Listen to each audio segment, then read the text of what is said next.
Hello everyone, welcome to my YouTube channel. तो कैसे हैं आप सब? उम्मीद है आप सब खुश होंगे, व्यस्त होंगे और मस्त होंगे। बुरी खबर यह है कि समय उड़ता है और अच्छी खबर यह है कि आप इसके पायलट हैं। इसका अर्थ यह है कि हमारे पास जितना काम होता है हमारा समय भी उसी के अनुरूप फैलता या सिकुड़ता है। यानी अगर हम कम समय में ज़्यादा काम करने की योजना बनाएंगे तो समय फैल जाएगा और वे सारे काम उसी अवधि में पूरे हो जाएंगे। दूसरी ओर अगर हम उतने ही समय में कम काम करने की योजना बनाएंगे तो समय सिकुड़ जाएगा और उतनी ही अवधि में हम कम काम कर पाएंगे। इसलिए समय का सर्वश्रेष्ठ उपयोग हमें किस प्रकार से करना है ये हमें पता होना चाहिए। लक्ष्य जितना बड़ा होगा उपलब्धि भी उतनी ही बड़ी होगी। एग्जाम्पल के तौर पे देखते हैं, एक दिवसीय क्रिकेट मैच का उदाहरण लेते हैं। जब दूसरी टीम पहली टीम द्वारा निर्धारित लक्ष्य का पीछा करती है तो इस बात से फ़र्क नहीं पड़ता कि उसके सामने 50 ओवर में जीत के लिए 225 रनों का लक्ष्य है या फिर 275 रनों का लक्ष्य, चाहे जो हो, आमतौर पर उसे अंतिम 3-4 ओवरों में ही हासिल किया जाता है। यहाँ पर महत्वपूर्ण बात यह है कि दूसरी टीम उतने ही समय में अपने लक्ष्य तक पहुँचती है, चाहे उसका लक्ष्य छोटा हो या बड़ा। यही हमारे और आपके बारे में भी सही है। जो व्यक्ति बड़े लक्ष्य बनाता है वह अपने सीमित समय का सर्वश्रेष्ठ उपयोग करने में सफल हो जाता है, जबकि छोटे लक्ष्य बनाने वाला अपने समय का सीमित उपयोग ही कर पाता है। इसका एक उदाहरण और देखते हैं। जब हम सैर सपाटा करने या फिर लंबी छुट्टियां मनाने जाते हैं तो उससे कुछ दिन पहले हम अपने घर और ऑफिस के काम ताबड़तोड़ तरीके से निपटाने में जुट जाते हैं। इस सप्ताह हम सामान्य से 2 या 3 गुना काम कर लेते हैं।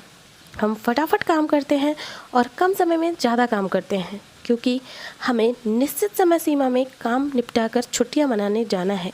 हमारे पास समय कम होता है और काम ज़्यादा, लेकिन चूंकि हमारे सामने स्पष्ट लक्ष्य होता है इसलिए हमें उसे हासिल कर लेते हैं और यह हमारे लिए सफलता का सबसे अच्छा मंत्र है।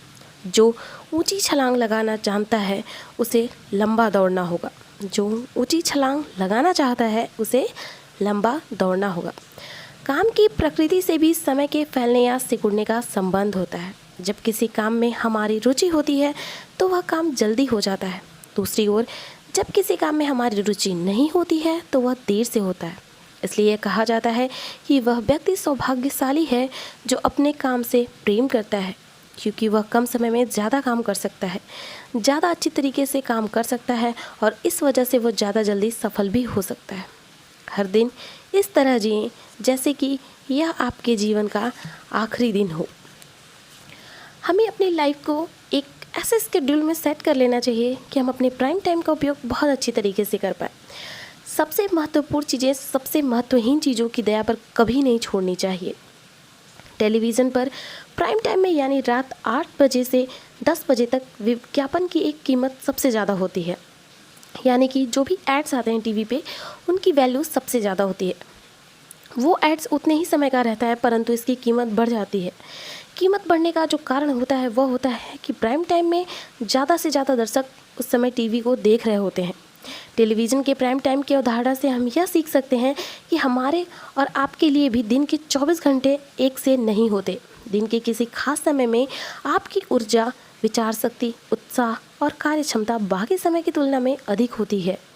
यही आपका प्राइम टाइम है। ज़्यादातर लोगों के लिए सुबह का समय प्राइम टाइम होता है, जब वे बड़े बड़े काम चुटकियों में कर सकते हैं। परंतु ध्यान रहे, हर व्यक्ति का प्राइम टाइम अलग अलग होता है। कई लोगों के लिए रात का समय प्राइम टाइम हो सकता है और कईयों के लिए दोपहर का। आपका प्राइम टाइम चाहे सुबह का हो या फिर रात का, महत्वपूर्ण बात इसे पहचानना होता है।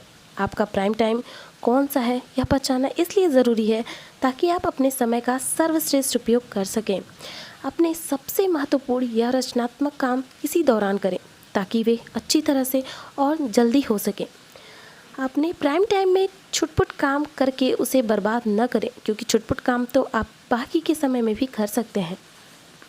इसलिए समय के सर्वश्रेष्ठ उपयोग का यही सिद्धांत है कि आप अपने जो महत्वपूर्ण काम है उसे प्राइम टाइम में करें। यदि आप सुबह के समय ज़्यादा फुर्तीले, ऊर्जावान और चुस्त होते हैं, यानी सुबह का वक्त आपका प्राइम टाइम है, तो आप एक तरह से सौभाग्यशाली हैं।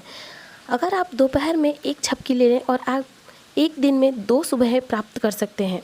दोपहर की झपकी के बाद आप लगभग उतने ही फुर्तीले, ऊर्जावान और चुस्त हो जाते हैं जितना कि सुबह के समय में। अक्सर इस बात को नज़रअंदाज कर दिया जाता है। समय की मात्रा और गुणवत्ता में कोई सीधा संबंध नहीं होता है। कई बार तो 1 घंटे में ही इतना कुछ हो जाता है जो आमतौर पर एक दिन में नहीं हो पाता। याद रखें, समय की यात्रा के बजाय उसकी सघनता और गुणवत्ता ज़्यादा महत्वपूर्ण है। सही समय पर पत्थर फेंकना यानी कि गलत समय पर सोना देने से बेहतर होता है। इसलिए मुझे लगता है कि आप लोगों को भी अपने लाइफ के प्राइम टाइम का बहुत अच्छे से यूज़ करना चाहिए, उसे यूटिलाइज़ करना चाहिए।